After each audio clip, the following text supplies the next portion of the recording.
O2 naudotojo instrukcija. Kaip gamybos vadovui užbaigti pagamintus gamybos užsakymus. Einame į gamybą,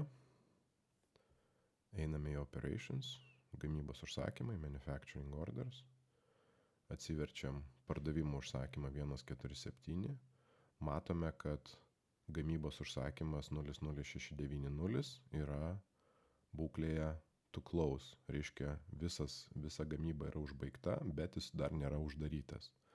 Atsiverčiame jį, pasižiūrime darbo užsakymus, matome, kad visi darbo užsakymai yra finished, reiškia visi darbo užsakymai yra užbaigti ir kada visi darbo užsakymai yra užbaigti, viršuje atsiranda mygtukas Mark as done. Kada gamybos vadovas įsitikinęs, kad visi darbo centrai darbo užsakymus užbaigė, jisai spaudžia mygtuką Mark as done. Paspaudus mygtuką Mark as done, nusirašo visos medžiagos žaliavų, susiformuoja pagaminto produkto savikaina ir pagamintas produktas atsigula į sandėlį. Jeigu mes grįšime atgal į gamybos užsakymus, matome, kad 00690 gamybos užsakymo nebeliko.